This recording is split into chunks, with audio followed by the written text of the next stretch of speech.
The 18 Strong Podcast, episode number 360 with Dylan Wu, PGA Tour golfer.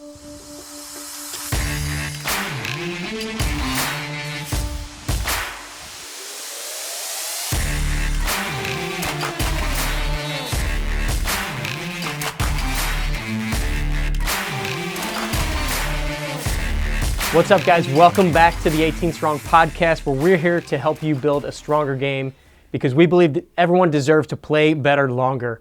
In today's episode, we are interviewing Dylan Wu, PGA Tour golfer, and we get a chance to talk to him about really him working his way onto the tour from Northwestern University through the Canadian Tour, Korn Ferrry Tour, all the way up to the PGA Tour.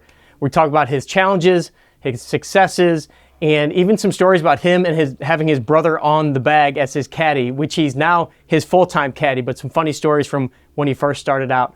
And then we're going to talk about his fitness and his nutrition and really the lifestyle that he lives on the PGA Tour. A lot of travel, a lot of situations where he has to really plan out what he's doing. And so his work on his fitness game, his nutrition, and really recovery is very, very important to him. So we're going to talk about all that in this episode with Dylan right after this. Our partners over at Linksole have been providing us with the best apparel for both on the course and off the course, from polos to t-shirts like the one I have on right now. Everything that they have is meant to be worn from the golf course to wherever you're going next, whether that be casual, whether that be to the beach. There's all different options over there. So go to 18strong.com/Linksole. You'll get 20% off of anything in your cart over on Linksole's website. So again, 18strong.com/Linksole for our favorite brand of apparel for anything on the golf course and off. Now let's get to this week's interview. Dylan Wu, welcome to the 18 Strong Podcast. Thanks for having me, guys. Yeah, for sure, man. This is exciting. I'm really excited to talk to you about your career on the Korn Ferrry Tour, the last couple of years on the PGA Tour. And we were just kind of catching up about you starting out playing golf at such a young age, like 3 years old. So give us a little background on you and your history with your family and playing golf with your dad, and then we'll jump into the rest of the career. Yeah, so I grew up in Southern Oregon, a town called Medford, pretty close to the border of California. I'm the oldest of four. But yeah, when I was born, my dad started learning the game of golf. And I have pictures of myself when I was 1 or 2 on the putting green. Don't remember them, but it happened. And my earliest memory I remember is just carrying a set of Snoopy clubs to the range with my dad.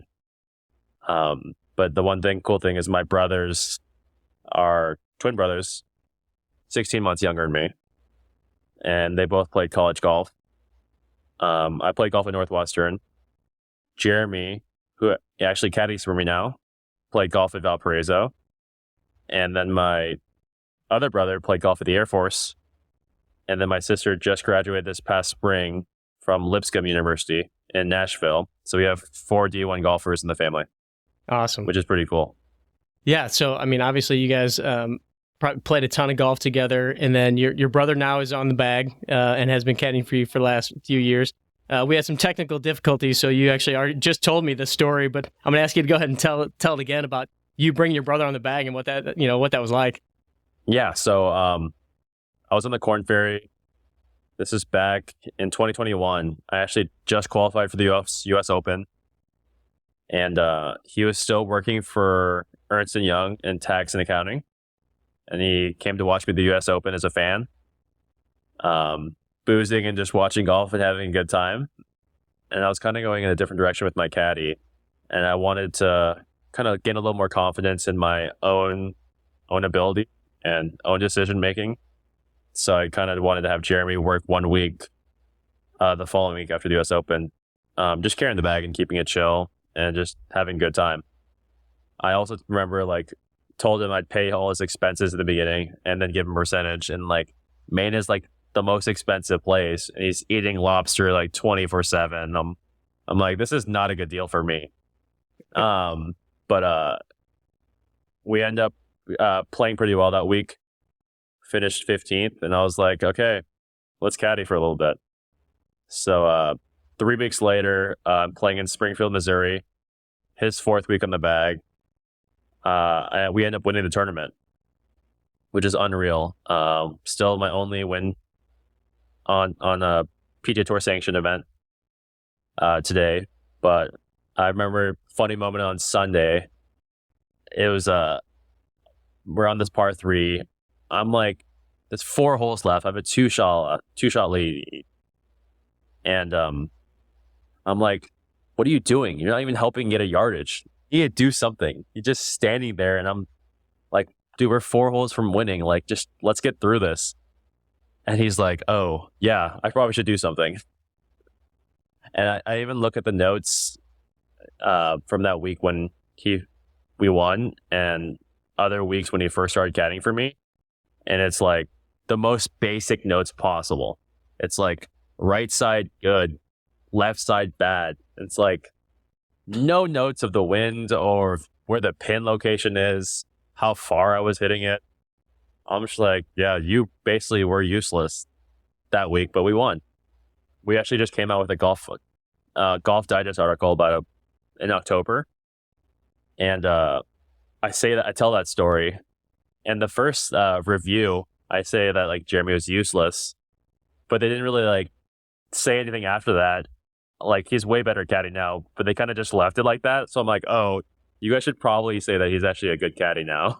Yeah, he's actually gotten better since. Yeah, so the chemistry now is really good. But yeah, having your brother on the bag is definitely very unique. The one thing is you can be very transparent and honest, which is good or bad sometimes, because sometimes you just want to yell at your brother. Like, I'm the big brother. I'm like, he's my little brother and I'm the boss. So like, yeah, you should listen to me. I'll just yell at you. Talk to some other players, like Harry Higgs has his brother on the bag. And we played with Harry one time, and he just told me, like, if anything goes wrong, I just want to kill Al, his caddy, and brother. So it's kind of the same way. Sometimes you just yell at your brother just to yell at them. But the one thing about your brother is that you can say anything to them. They're always going to not take it personally and going to be there for no matter what. Like, just wants the best for you. So that's the one thing that's been going good. Like, honestly, my career has been slowly just going up, and our chemistry has been just getting better. I mean, obviously, you guys are good buddies. Has it ever gotten a little heated out there? Oh, 100%. Yeah. I mean, the stuff you hear between players and caddies, it's like, players are psycho. It's like, sometimes the caddy just has to be a punching bag. Like, you might be blaming the caddy, but like, sometimes the caddy didn't do anything wrong, and you just want to yell at them. You just need somebody to take it. Because if you just bottle it inside, it's not going to turn out well. So sometimes Jeremy, I'm like, just don't take it personal, and just like, sometimes just be pissed off and like, just take it. But there's times in the beginning where Jeremy's a little stubborn, and I'm like, he's like talking back. And I'm like, why are you talking back? You think any other caddy's talking back? Yeah, that's a different dynamic, having your little brother, and because I can just picture me and my little brother out on the course, and him, spitting it back, but then being the boss and being like, no, like, you have to listen to me right now. This is the way this goes. Yeah. So as you came out of Northwestern University and then played some Canadian Tour, I believe, but then got onto the Korn Ferrry Tour, I know that you had a situation where, and this was in that article, because I read that article just this past week, about where you missed a 5-foot putt in a Monday qualifier, and kind of like really had you kind of put some things into perspective. What happened there? And then what was the trajectory from there to, you mentioned then you won in Springfield, right? But you almost, I think in the article you said that, that really helped push you along, because you were so close, and then just kind of helped move you forward into having more desire to get out there and win. For sure. Now I look at it, it was maybe a lowest point I've been in my golf career, just because turned pro in 2018, played in Canada, played decent, did Q school, made it to final stage, which is a big deal, but I didn't get guaranteed starts. Finished like 85th at final stage, so I had conditional status going into 2019. So I had to do a bunch of Monday qualifiers in the beginning of the year. And I was in Kansas City. My game was feeling good. I was in the 8-4-4 playoff. And the second or third playoff hole, have a 5-footer to keep on going, and it would have been a 3 for 2 after that. And the guys who made par, like, were spraying it in the trees, like getting a little lucky. And I was like, okay, make this, we'll be fine. And I remember hitting it and leaving it short. And I'm like, what the hell? I remember, so I literally tapped in, shook everybody's hand, walked to the car, put my bag in the back of the rental car, closed it, drove out like calmly. And as soon as I turned out of the clubhouse, I just remember just yelling and just like slamming my hands on the steering wheel and just like thinking to myself, like, what am I doing? Like, why? This isn't even fun. Like, this sucks. Like, you can't even get through a Monday qualifier. Or like when you're playing well, it's like every opportunity matters. And I was like, gosh. But it just shows that Monday qualifiers suck. It's like, it's a very unique part of professional golf. It's like one day just shootout. Like, golf is 4 rounds, consistency, and like every hole matters. But like, if you don't get off to a good start on a Monday qualifier, you're just like gone. Like, anybody can play well on one day, especially on a Monday qualifier courses, because they're usually easier versus in a tour event in harder conditions under 4 rounds. So moving forward, it still gave me a lot of confidence. But I remember that moment, I was just like, this sucks. And honestly, a month later, I ended up getting into the Korn Ferry event in Springfield, Illinois. My second ever Korn Ferry event. And I shoot 65, 63 on the weekend, get in a playoff. And then I lose on the third playoff hole to the guy who was number 2 on the points list. And he made a 25-footer for birdie. So I went from having conditional status to having full status and being in the rest of the season. So that was huge. Yeah. That was very huge. And then kept my card going into 2020. So I had full status going into 2020 on the Korn Ferry. And I started the season awesome. And if it wasn't for COVID, I would have got my tour card in 2020. Oh, really? But because of COVID, nobody graduated. And there was 2 years on tour. So instead of finishing in the top 25 after 25 events, you have to do it after 45 events, which is 10 times harder. Yeah. You have to take so many more points. And it was so hard. And that's why that Springfield, Missouri was the end of 2021. So then I got my tour card in the fall of 2021. And now I've just finished my second year on tour.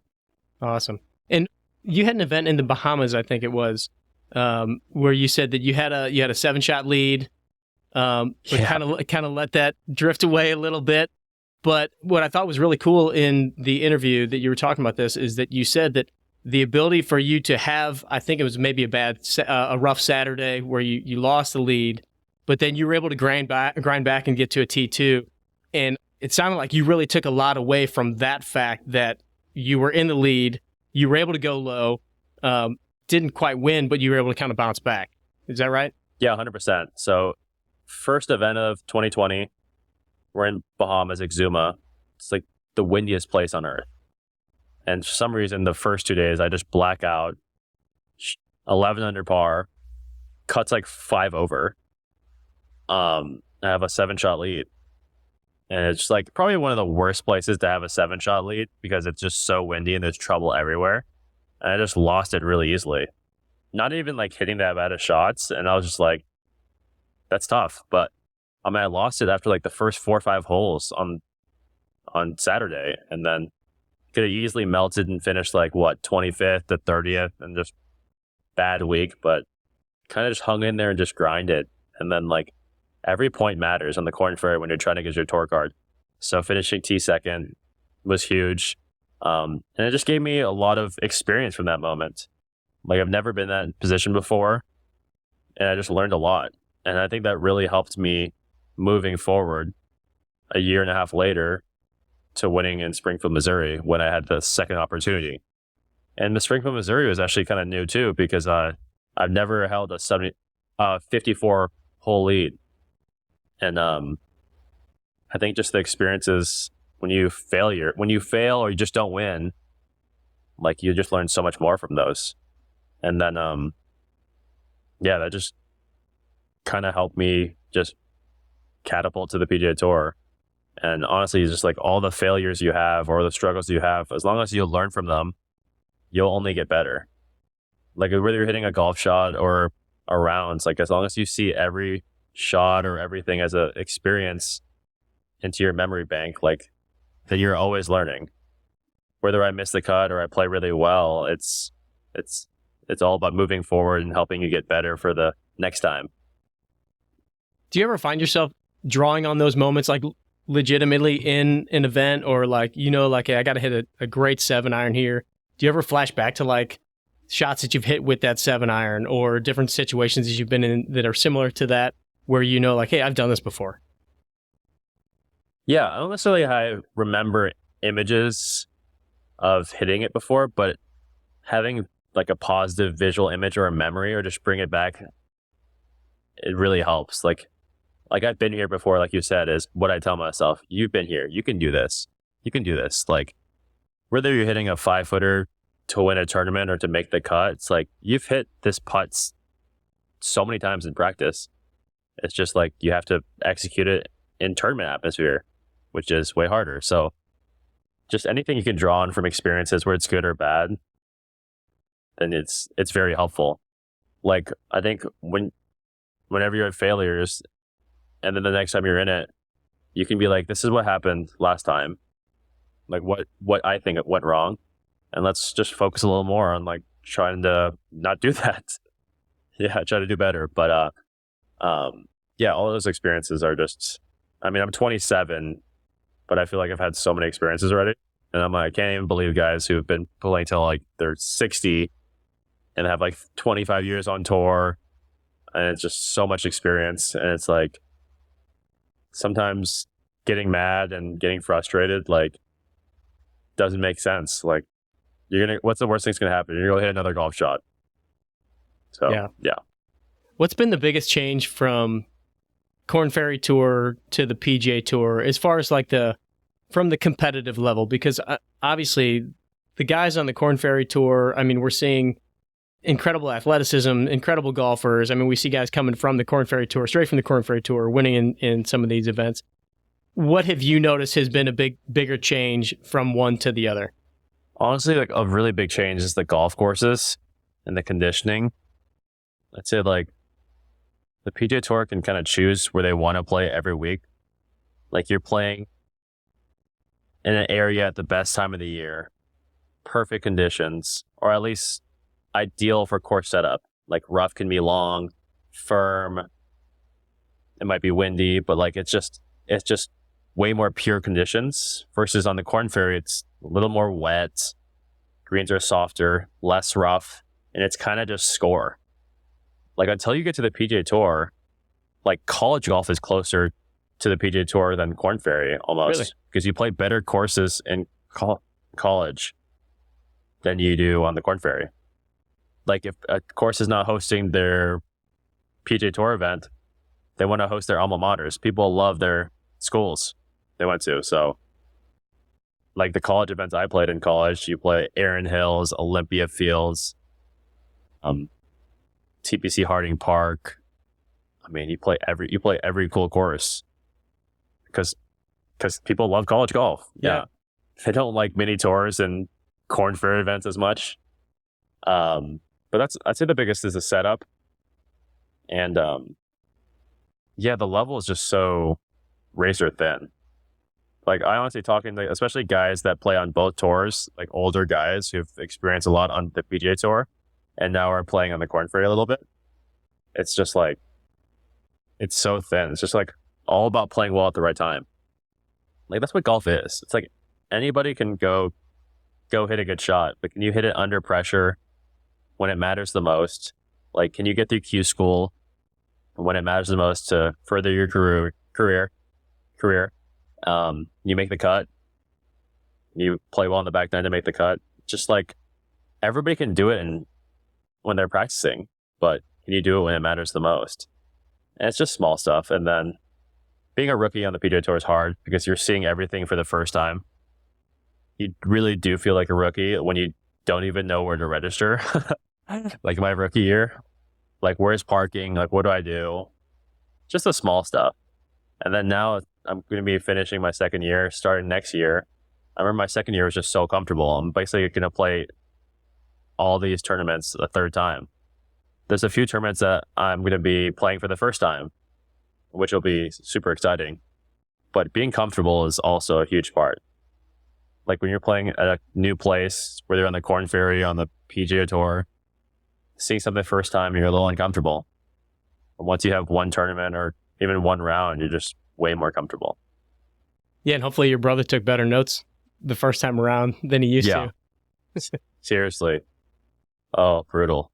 How's the travel these days now? Because obviously being on the tour, you've got your schedule laid out a little bit more, and if you could even talk about a little bit about the this end of the year, what the fall season was like, and then moving into next year, what do you have access to? Being I think you were finished 86th in FedEx Cup points. Yeah. It's so unique right now with the PGA Tour because everything's changing.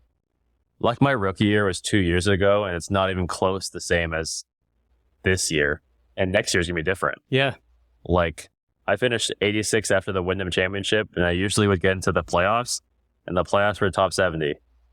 And now these fall series are finalizing the top 125, when in the past it's the beginning of the season. So it's so weird. Like I remember playing these fall events in the fall, and I'm like, this doesn't seem part of this same season. And this past season, we basically had two falls. So you had the fall of 22 and then the fall of 23 in the same season. And then we'll start January calendar year in 2024 season.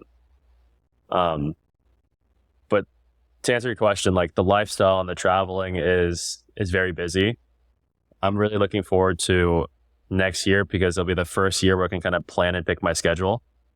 At least the normal, regular, full-side PGA Tour events. Because the designated events next year are all going to be small fields. So if you're not a top player and didn't finish in the top 50 in the FedEx Cup this past year, you won't be in the designated events. You kind of can play your way into if you're playing well. So it's just nice to know, like, I don't have to play any Monday qualifiers. Like this past season on the PGA Tour, I basically barely kept status after my rookie year because of the guys that went to live. Wow. Like I struggled my rookie year, and I finished in the conditional category, 126 to 150. And honestly, like, kept status by one shot. Like 2 points, 2 FedEx Cup points over the season, which is one shot at some point. Like, I felt like I played horrible that first year, but like every shot matters. Like I was one shot away from going back to the Korn Ferry. And luckily with those guys going to live, I kept status on tour, and I was able to play my way into bigger events out of the conditional category. And the conditional category this year sucked because you don't even know you're in tournaments. Like you might be an alternate, then you get in on Tuesday or Wednesday.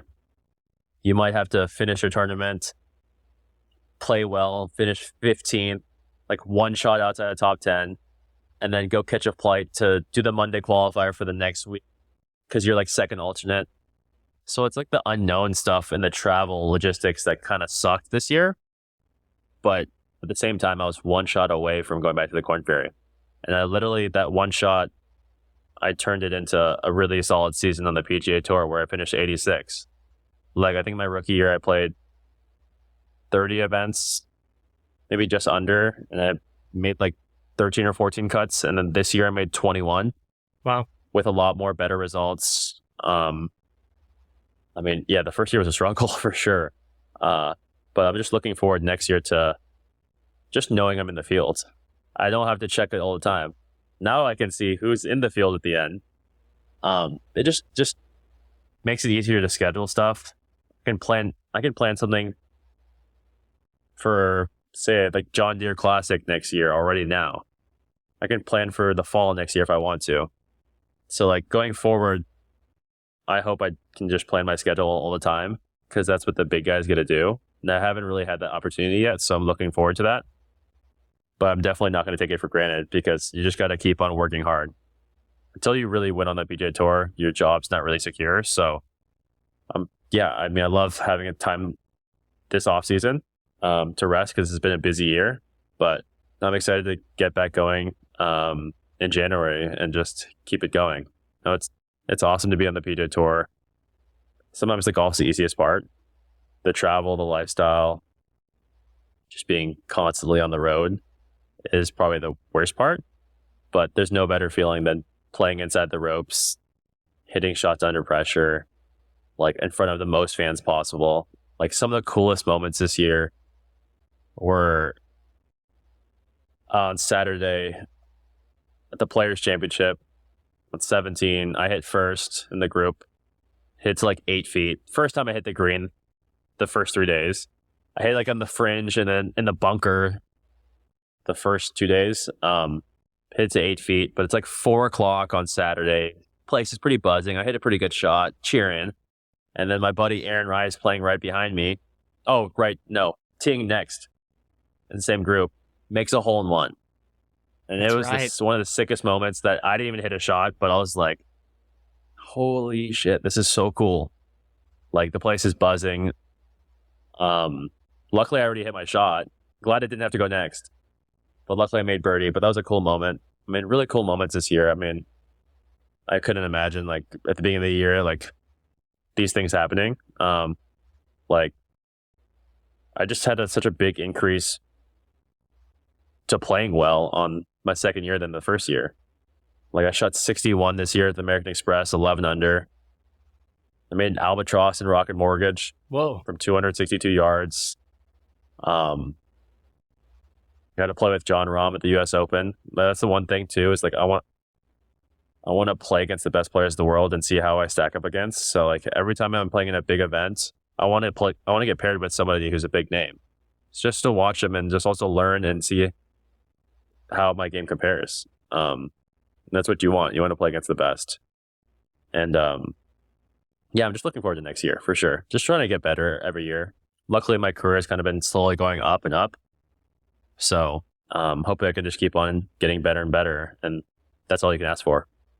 So what does that look like this offseason? Because it sounds like you had a little more time to kind of relax, recover a little bit. But I know you're working with Adam and fitness-wise and putting in a lot of time and effort. Both. What does the fitness side look like? What are you working on golf-wise? How does that play out right now? Yeah, 100%. Like right now, it's nice to have a little off-season. So like right now, I'm kind of addressing some of the stuff I need to improve fitness-wise. And then also technical-wise in every part of my game. Like, say fitness right now, one of the things we analyzed is that, like, I did a really good job of taking care of my body the whole year and working out and feeling good, nothing hurting and everything like that.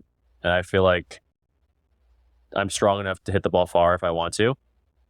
But to help me gain speed this offseason, it's kind of just do things that are going to help my deficiencies. And like one of the things is my overhead mobility. Like for some reason, like growing up, kind of had bad posture growing up. I wish my parents like told me to stand straighter like when I was like 8, not when I was like 16. But like my overhead mobility is not as great. So like really even like straightening my arm here, it's like really hard to do, like even the basic stuff. So like I think that's why in my swing sometimes when I get to the top, it's a little harder to hold and stabilize or like pause. Sometimes like when I'm working on something, you want to slow it down, like you want to pause, and it's really hard.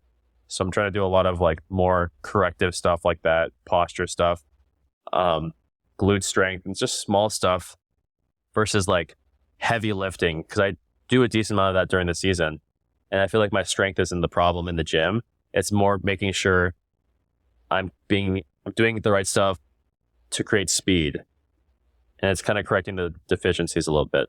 So like glute strength, making sure not just being able to like say squat, but able to like put my leg against the wall where I'm like in a position where I can't use any other muscles to compensate and like use strictly glute. Like I feel like my body's good at cheating. Yeah. Cheating it. So like trying to make it where it's really hard and your brain kind of works a lot. Like I'm basically doing corrective exercises the past week where I spend like not even that much time, but like 15, 20 minutes, but it's like very brain heavy versus like working out and doing a lot of exercises where it's golf exercises like rotation, stuff like that. But I know it's not going to help me as much as if I can get a little more range of motion in my upper body. And like maybe it helps me hold the club a little stronger here, or help my posture, helps me get less maybe kinks in my neck over the season just from golf. You're just so rounded all the time.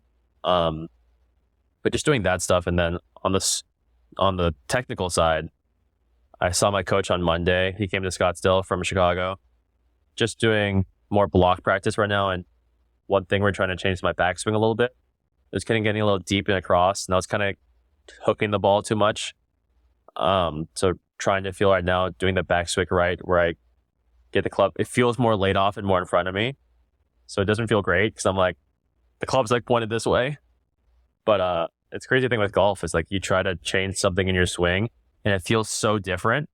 And it's like you maybe change the club like this much. Yeah. You just got to exaggerate so much to make changes. So that's the one thing right now with an off season, you can actually make changes and embrace it. So like the process right now is like I'm going to hit balls in practice and just trying to do the motion right. Like just getting comfortable doing that, not really caring where the ball goes right now. It takes more, like I played golf in Oregon the last 2 days with my brother and my dad, but I didn't really care where the golf ball is going because I'm trying to work on this stuff. Because it doesn't matter, and when I'm playing with my buddies and stuff like that, but I want it to matter when I'm playing in the Sony and I start off in January. So you just want to embrace the change, because a lot of time in the middle of the season, it's a lot of maintenance. You can't really make changes. Like on Tuesday, you're trying to change your swing thoughts, and you think you're gonna trust it on Thursday or Friday. It's just so hard. So this is a time where this week I'll do a little bit of block practice, and then basically a little before Christmas is when I'll ramp back into like tournament prep, hitting shots, executing, practicing more with, not to say practice with a purpose, but like mastery and just doing things that's going to help me perform better, and execute and get ready for a tournament versus making this swing look pretty.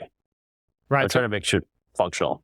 Yeah. Yeah. So like kind of getting a little bit more into almost like game kind of situations where I gotta hit this shot, or I gotta, dial in your distances and things like that. For sure. Yeah. Just doing like drills for mastery and just try to get better. And then when you do those drills and you're doing TrackMan drills, hitting numbers, hitting the shot shapes you want, and like doing putting drills, working on your speed, pulling out a lot, then it makes golf, just normal golf, easier. And you're just making your practice more tournament-like. Let's take a second to thank our sponsors over at First Form. And this week I want to highlight their Formula One post-workout protein shake.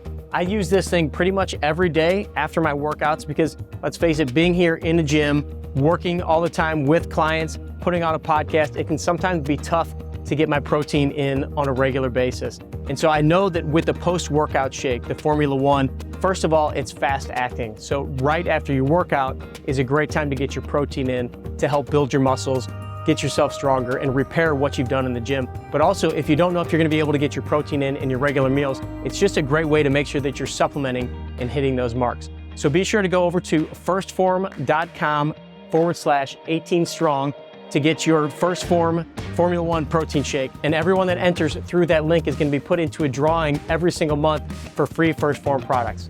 So again, go over to firstform.com/18strong. I got a question for you. Since you were just out playing with your buddies, when you're playing with your buddies, I mean, are they all different calibers of golfer? And when you're out there, like, what are the things that you see them do that you're like, dude, that's just silliness that you're trying that? Yeah. No, it's funny. I play with a lot of normal players in pro-ams, whatever. Like, I play with my brother who caddies for me, so he's a good golfer now. He's actually better now than he was in college, which is hilarious. Probably just from watching good golf. Trying to think of the things that people do. It's really, for me, it's like if I see them swing 1 or 2 times, like I can give them a pretty good tip and make it pretty simple, and it helps them. And they're like surprised, like, oh, wow, it worked. I'm like, yeah, I know what I'm doing, guys. I do this for a living. Like, I can help you. But just the small things I tell people, like when I do clinics or like I teach a little bit, say for like a Northwestern outing for my coach, like some small things that I try to do to help people are like go on the range and hit the shots you're actually going to hit on the golf course. Because most people just play the course that they're playing all the time. It's like, you know what you're going to hit. Why are you hitting this 5-iron when you're not going to hit 5-iron when you're playing? It just makes no sense, right? I mean, you might feel better, but you're not going to hit that shot. So just practice like you're going to play a little, and it makes it simple. It's like just hit a few drivers and then putt a lot and chip. Probably not going to hit every green. But it's just funny watching people play and like the stuff they say after it. It's like, I knew it's going to go right. I'm like, you guys are mental midgets, kind of. Exactly, yeah. Like, it's like, it's going to go right. I'm like, how about we try to hit this left? Like, people think that pros don't worry about like out of bounds or water, which is not true at all. Like, I'm on a tee, I'm like, there's some thoughts where like, don't top this. Like, I can hit a bad shot, but it's like, I acknowledge what's out there, like the trees, the out of bounds, or the water. And I'm just like, okay, I'm going to aim at this tree. I'm going to hit this shot this way, and it's going to end up right here. The wind's here. It's going to, you're just so focused on the shot you're trying to hit that hopefully you execute it decently well. But most of the time, you won't hit it out of bounds or in the water. You're likely to hit it in the water and out of bounds when you're thinking about it, but also sometimes when you're pretending like you're not, like, oh, it's not there, but then deep down there, it's just there. It's like when you're hitting a shot and like, oh, you're not even acknowledging the water. Like, oh, it's an easy hole. I'm like, it's bullshitting yourself. Yeah, totally. When you're out there, do you feel like at your level and most of the pros out there, and I guess you can't speak for anybody else, but when you're playing, are you ever thinking swing thoughts, or have you found a way to really visualize your shot, feel the shot, pay attention to the shot, and not so much what's going on with the mechanics of your swing? I wish I could just think the shot I want to hit and hit it. Like, one of my best friends, Davis Riley, who's a really good player on tour, I just joke with him. He stripes it, and I'm like, yeah, your swing thoughts are turn. And that's not everybody at all. And I've always been a player that like has to have a few swing thoughts to play well. But it's like not letting those swing thoughts, like, you have to control the shot you're trying to hit. You got to feel like you have like ownership over it.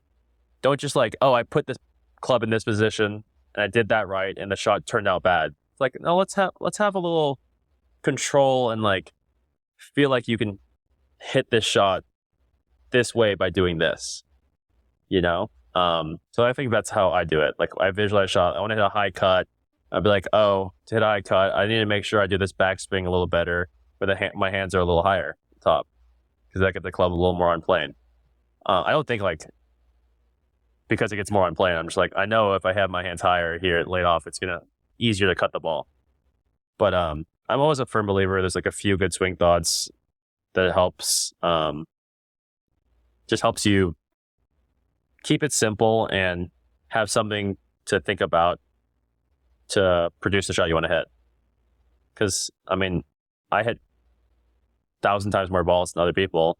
And if they're just like imagining the shot and then just swinging, probably not going to turn out exactly perfect every time. You got to practice quite a bit. But if you know what you need to do to produce that shot, then you just focus on that a little bit. And then more or not, it's going to get closer to hitting that shot. Like when players slice it, I'm like, let's swing towards first base. Like, everybody plays baseball. Let's get this underneath and swing right. Like, people need to understand that you need to swing right to draw the ball and you swing left to cut the ball, which is weird. So just small things like that. Now, you played hockey growing up, and and I believe that it took a little while to get your slap shot out of your golf swing. Is that what I heard? For sure. I think a lot of my golf swing is from hockey. Like I'm a very shallow, very open rotation. Like I gain speed. When I think of speed in my swing, I don't think like arms or like pushing up anything. I think just rotating. And it's probably just because I opened up for a one-timer. I was a right defenseman. And then every time I was on a face-off on the right side of the zone, I would be ready for a slap shot. And that's probably why I have a really weak left-hand grip, because of just your stick that versus like closed. So a lot of it comes from hockey. I mean, it's what deep down I'm like, God, I wish I had a normal grip, like a more conventional swing. But you gotta figure out what makes you play good golf and your golf DNA and like what makes your golf swing good. Like the stuff that you grew up doing well in your swing is probably what's going to be good the rest of your life. But yeah, hockey was great. It was so fun. My brothers and I played. Good way to get anger out. Versus golf, it backfires pretty quickly. But the one thing I loved about golf more was that like it's all on yourself. It's like the highs are high, but the lows are low because you have nobody else to rely on. You have a caddy, but you don't have teammates to pass the puck to like bail you out. And I was a good hockey, like really good hockey player. My brothers and I were, and I was like the captain of the team. But I'd be a little mean to other players because like you guys can do better. Come on, like let's do your job. But I think that's why I love golf so much, because it's all on myself, and I'm not afraid to tell myself like I can do it. But I'm not also afraid to tell myself like that was a terrible golf shot. Like it's got to be honest with yourself. So it's that blend. As you're kind of ramping up in this off season, you're working on your fitness, you're working on some of the block practice stuff, working on the golf game. I know that nutrition's been a big thing for you too. What are you focusing on nutrition wise? How has that played an impact in your game? And I would assume when you're traveling, that can be a big deal too. 100%. Yeah, I've been fortunate enough to surround myself with a good team, whether that's my trainers, sports psychologists, my golf coach, but also I have a great sponsor in MyFitnessPal. They've been great with me. It's been just coming up on 2 years.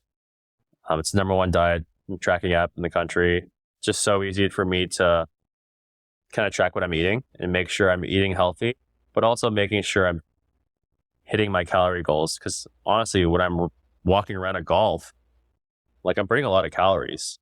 And I might be working out in the gym before I even play. And this is like, I mean, every week I'm walking 90 to 100 holes. So making sure I'm like hitting the calorie goals, like the macros, making sure I'm eating enough protein, just doing the small stuff, like making sure I'm supplying myself on the course with good snacks to keep my energy up. If I do all these things along with my fitness, then I know when I say perform badly, I'm not performing badly because of my fitness or nutrition. That's not a reason. And I feel like that's a good component, because you want to know why you struggle, and you want it to just be basically golf. You don't want it because you're sleeping bad or eating bad or feeling bad or you're injured. Like if it's golf, that's why golf is sometimes the easiest part.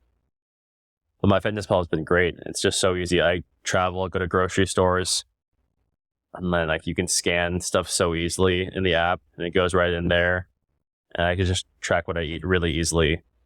And I think for normal amateurs, people don't snack enough on the golf course.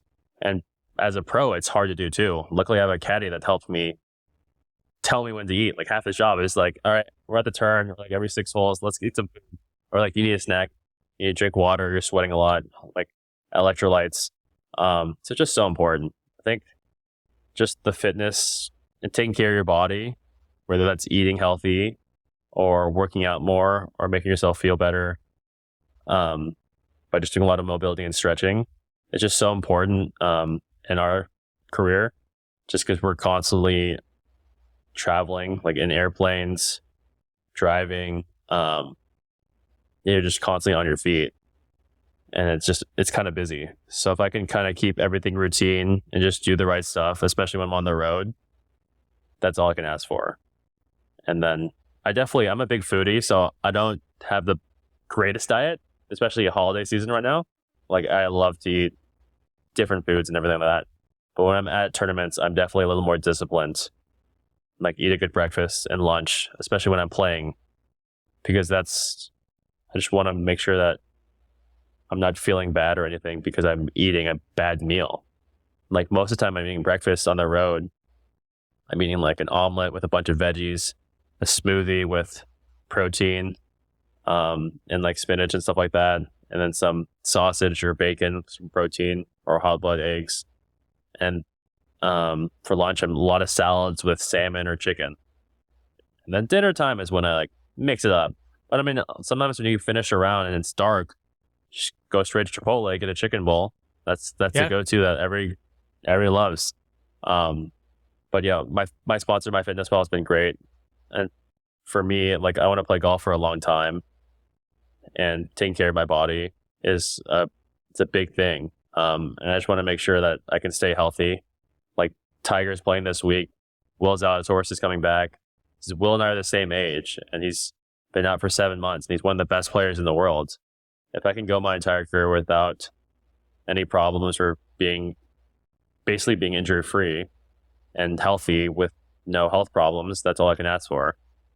Yeah. So, it's just been great to have a good team of sponsors, where it's my trainer or my golf instructor, all the way to all the sponsors I represent, and my family, my wife.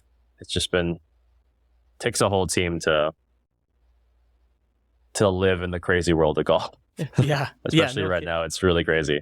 No kidding. I mean, there's so many different things to manage, right? And I don't think that people give their nutrition and their hydration enough credit to how much that really impacts their game, as far as just making decisions and most of us are playing 18 holes of golf, not a full week of golf and 4 very competitive rounds.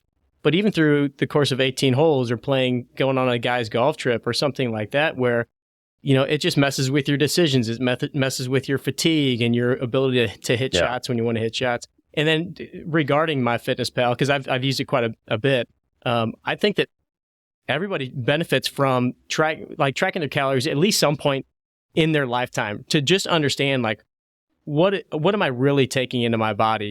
Here at 18 Strong, we're all about fitness and health and nutrition. And so a lot of our listeners are looking to get in better shape and lose weight. And it's like, well, if you don't know what you're taking in, and you don't know, what you're expending, you're kind of, just shooting missiles in the air and not really understanding it. 100%. I feel like when I used the app, it was a lot of knowledge I learned in the beginning, like how easy it is to eat unhealthy sometimes. But like, if I just do simple stuff, like, I don't know, just eat good food. There's plenty of good food out there that's healthy for you, that's good tasting. And just hydrating is just a huge part of it. But MyFitnessPal does a great job, because you can kind of do everything with fitness, tracking your calories, losing weight, researching foods, all under the same umbrella, which is great. Yeah. So I'm proud to be an ambassador for them, and I'm hoping I can stay healthy and fit for a long time. I mean, hopefully in a couple of years, I can be super fit, like Camilo Villegas. He's probably a perfect example of it. But I'm a big foodie, and I love enjoying different foods, and sometimes I have a sweet tooth. But I just know taking care of your body is just so important. I think it's really good for mental health too. Like, you just feel better. Sometimes, like, I always joke, this is like my slogan. Like, at the Players Championship, they're like, "What's your slogan?" And I'm like, my slogan is like, "Eat well, play well." It's not necessarily eat healthy all the time, but it's like, right, eat good and you'll play well. But it's like, also feel well, feel good, and you might play better. I mean, sometimes it's a placebo effect. Like, sometimes if you think something's making you feel better, you're actually going to play better. Yeah. I mean, you're not going to play worse by eating healthier. I'll tell you that. think that burger on the turn is probably not going to help, or that hot dog on the turn. But like the couple snacks I carry all the time in my bag are like nuts are super easy, jerky. I think it's like Go macro bars that a lot of players and caddies like to use. Fruit, banana. There's some people who are players I've seen in the past who are very extreme. Like one guy carried a whole orange bell pepper. I'm like, what are we doing? I'm like, that's a little extra. But yeah, proper nutrition is just so important. And it's just like, yeah, for me, I just want to feel good when I'm getting to the golf course. Like if I had 30 minutes, I don't know if I said this before, but if I had 30 minutes before a round of golf and it's going to the range without any warm up in the gym or anything like that, or spending 30 minutes in the gym and then rolling to the first tee, it's probably 50-50 on what I'd rather do. Because I feel so good warming up and activating the muscles that I need to swing well, that when I get to the range in the tournament, I feel good right away. Versus, say you're a junior golfer, like you're a weekend warrior and you just roll up and you're like, the first couple swings kind of sucks. My body is hurting. And just doing small stuff really helps. Like I travel with bands and I put my bands in my golf bag when I'm playing for fun with buddies. Just because like even if I don't have time to do some fitness stuff before, I can do like some small stuff to make my body feel more stable, more flexible, and swing the ball better. Yeah, it makes a huge difference. Getting everything activated, getting it loose and ready to go. All right, man. But before we wrap it up, I got a couple questions that we like to ask everybody that comes on the show. I might throw an extra one in for you that I didn't prep you with. But first of all, are you more of a Caddyshack or Happy Gilmore guy? Definitely more of a Caddyshack now. The funny thing with my brother, he's never seen... he saw Happy Gilmore, but until this year, he'd never watched Caddyshack. And he thought the greatest game ever played was the best golf movie. I'm like, what are you talking about? That's like the worst one. I'm like, geez, dude, get this together. Little brothers, come on. All right, what would your walk-up song be if you could pick a walk-up song to the first tee box? So when we played the Zurich Classic with my buddy Justin, Bull's entrance song, Sirens, which was really cool. But I think my personal walk-up song, I think growing up, my favorite song like in high school is Hall of Fame by Script. Pretty cool one. Yeah. I just feel like it was pretty amped. Another one that we love for hockey was Lose Yourself by Eminem. Yep. That's like a classic. But probably Script to Hall of Fame. All right. Is there a book that you like to recommend to people that has meant something to you or that you've read multiple times or you've gotten something out of that you like to share with people? It doesn't have to be a golf book. Could be related to anything. It's got to be some of the... I think it's Golf's Not a Game of Perfect. Some of the golf stuff, books I read. My dad learned golf basically the same time I was learning. But he just loved learning about the mental side of the game. Just read so much, like books like that, and Every Shot Has a Purpose and Zen Golf. They're just like so important to my success, just how to properly think. There's definitely some other books that I've read that are better for my like entire outlook on life, but I just can't think of right now. My wife's a big reader, so it's more of her recommendations that I read. But yeah, I think, that's probably the best one. All right. If you could pick a celebrity foursome to play with, you get to spend, 4 or 5 hours with whoever you want, past, present, whoever, who are you playing with? I mean, got a first one, put Tiger. I think I'll just put one golfer in it, but Tiger's just so instrumental to any professional golfer who's played in the last, 10, 15 years. He's the reason I wanted to play golf. And he's the reason why we get to play golf for a living, for more money nowadays. I definitely want to put a football player in there. I feel like I would want to play with Patrick Mahomes just because it seems like a good vibe. And I loved watching the Netflix show with him in it, quarterback. It seems like it's just an all-around good dude. Steph Curry I want to play with because he's a good golfer. Yeah. and he's unreal. I mean, he's the best shooter of all time. And I'm trying to think of a fourth celebrity. I think another celebrity is probably, this is pretty selfish of me. My like crush growing up was Blake Lively. She probably doesn't play golf, but I'll probably throw her in there because you probably want to throw a girl in there. Nice. I love it. Pretty unique foursome there. That's a pretty weird one. Yeah. Pretty good, though. Pretty good. All right. Now, I know you guys don't get to go and travel to play, some of the bucket list places that a lot of, the recreational golfers do because you guys are always traveling to play golf for your job. Is there any place that if we said, Dylan, we've got the 18 strong jet, we've got it fueled up, we're picking you up, we're going, we have access anywhere, where are you going? Place I've never played. I mean, I have never played in the Masters in Augusta, but I think I'm going to wait until I make it, hopefully in the near future. But I would love to play probably Pine Valley. That's supposed to be the best one. But I also want to go play golf overseas. Like right now they're playing golf in Australia. I'm looking, as long as my year goes well next year, I'm probably going to try to go play the Australian Open next year. I mean, playing in the sand belt just sounds awesome. Just looks so pure, firm and fast. Fans look awesome. But no, I've been lucky enough to play a lot of the best courses in the world. My favorite course I've ever played right now is Cypress Point. I love Pebble and Monterey so much. That's just the best area in the world for golf. Just the views are unreal, and it's like nice sweater weather usually, and it's just such fun golf. All right, so the question that I don't ask everybody, but I know that you're a true linkswear guy, and we're big true linkswear fans here at 18 Strong. What's your favorite on and off course true linkswear shoes? Yeah, so funny story of True Links, how I got into it. Middle of COVID, or the summer after COVID of 2020, I was playing on the Korn Ferry. We're in Omaha. My now wife, it's like, you need some new shoes.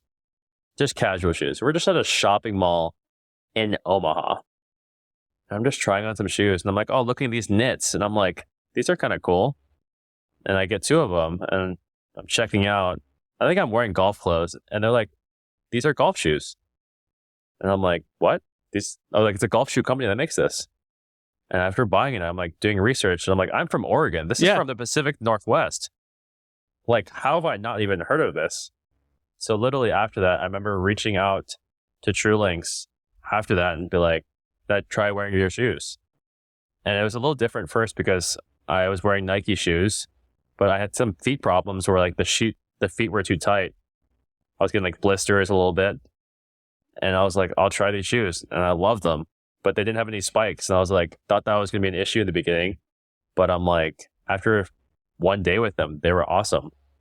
And I mean, they're made in Seattle, Washington, where it rains like more than any other place. I'm not going to slip on the golf course. These shoes are probably waterproof. They're probably good in the rain because they're made there.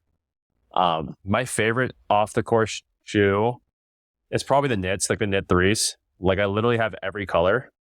And I travel with 2 or 3 of them. They're perfect. I can wear them off the golf course.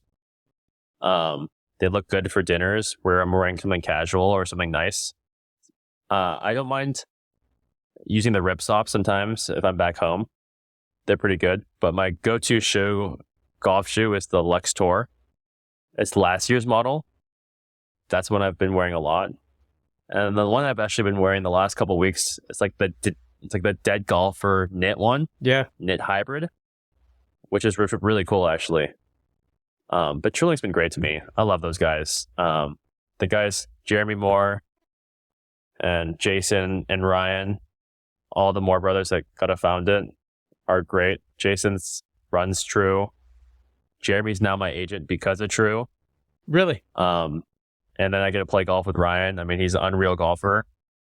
And from the Pacific Northwest, but it all happened from me, as in my wife, telling me to go buy some shoes, That's just hilarious. casual shoes in Omaha. So that was 3.5 years from now, ago. And I've loved wearing them. I mean, I send Trues to all my friends. I got married last year. For all my groomsmen, we got custom True shoes. They're great. That's awesome. They're awesome. Yeah, those guys are great. We've had Jason on the show a while back, and they've always been great to us. And I mean, we've got a bunch of guys here in St. Louis now rocking, like we're in the Midwest. Nobody knows what true links wear is except when you come around our group of guys playing golf. So really cool. I got one last question for you. What's the best piece of golf advice that you've ever personally been given? I don't think it's necessarily golf advice, but for me in my golf career, it's like the quote, I forget who said it, but hard work beats talent when talent doesn't work hard. I think it's from MJ. I don't know if Michael Jordan said that or Kevin Durant, but it's a quote that I think really speaks to me. It's like, you just got to work hard and go get after it. Like, a lot of things in life won't be given to you right away. You got to go work hard for it. And sometimes when you think you take things for granted, that's when things go downhill. So honestly, being very humble and just working at it and just kind of keeping your head down. Like I tell myself and tell people if I can just keep my head down and I look up and I'm 50 years old and I've still been playing on the PGA Tour, then I've made it. Just work hard. Because then you have no regrets. It's on the golf course, I can keep my head down for all 72 holes, no matter if I hit bad shots or make mistakes. I know I'm leaving the golf course, leaving it all out there, playing my best, and that's all you can ask for. Such great advice. Dylan, I can't thank you enough for coming on, man. This was a lot of fun, getting to know you, getting to hear a little bit more about your story, and the whole 18 Strong crew. We're going to be pulling for you next year in 2024. No, I appreciate it, guys. Thanks for having me. Thanks for listening to the 18 Strong podcast. And if you found this episode helpful, don't forget to share with your friends. And of course, go follow us over on Instagram at 18 Strong. Thanks again. We'll catch up with you next week. Train hard, practice smart, and play better golf.